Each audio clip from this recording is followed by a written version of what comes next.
Hey everyone, welcome back to Psycho by Sam. Today we're diving into a fascinating and complex topic: sexual desires in humans. Why do we experience them? What drives these intense feelings and behaviors? And how have our desires evolved over time?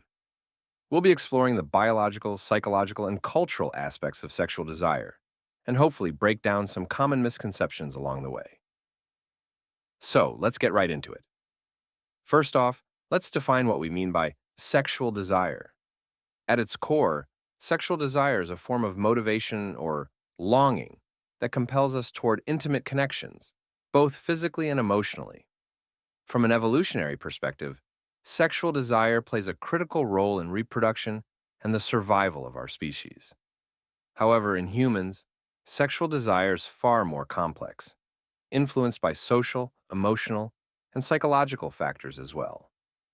Biologically, sexual desire is driven by the interplay of several hormones, especially testosterone, estrogen, and dopamine. Testosterone, often linked to sexual drive, influences both men and women. Estrogen also plays a role, particularly in women, affecting mood and attraction.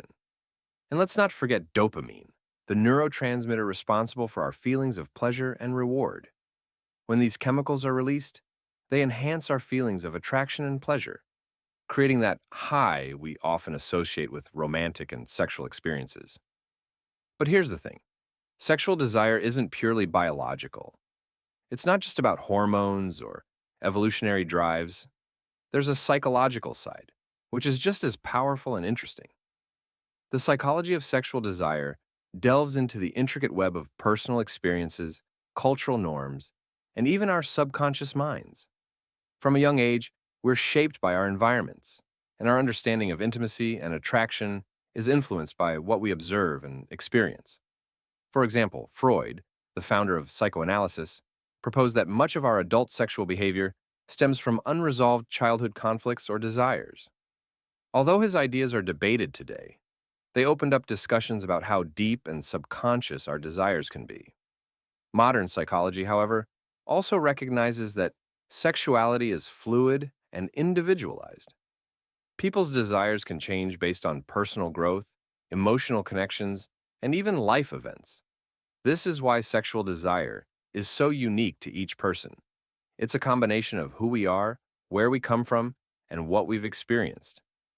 Now, let's talk about the role of culture. Culture shapes what is deemed acceptable or taboo when it comes to sexual expression. For instance, in some societies, open expressions of desire are encouraged, while in others, there are strict boundaries around what's appropriate. Over time, these cultural norms create frameworks that influence how we experience and express desire. Media also plays a huge role, often setting standards for what is considered attractive or desirable.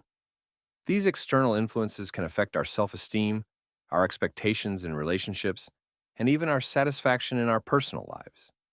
Interestingly, some scientists believe that sexual desire has evolved not only for reproduction, but also for pair bonding, trust, and companionship. In humans, sexual relationships often build intimacy and trust, which are key for stable, lasting partnerships. This emotional connection can actually enhance desire, making it not just about physical attraction, but also emotional closeness. What's even more fascinating is that desire doesn't always fade in long-term relationships. It can grow deeper as emotional bonds strengthen. This is part of why some people feel a stronger connection and increased attraction to their partners over time. Despite being natural, sexual desire can be a challenging subject for many. Cultural taboos, personal insecurities, or past traumas can lead people to suppress or feel ashamed of their desires. For instance, in some cases, people are labeled negatively for expressing sexual attraction or exploring their desires. But understanding that sexual desire is a normal, complex, and deeply personal aspect of our lives can help us navigate these challenges with greater self-awareness and compassion. It's important to remember that everyone's experience with desire is unique, and it's okay to seek help or therapy if needed. to understand or manage these feelings better. So, to sum it all up, sexual desire in humans is a multidimensional experience, influenced by biology, psychology, and culture. From hormones and personal experiences to societal norms, all these factors intertwine, making our desires one of the most fascinating aspects of human behavior. By understanding and embracing this part of ourselves, we can foster healthier relationships, not just with others, but also with ourselves. Thank you for joining me on this journey into the psychology of sexual desire. If you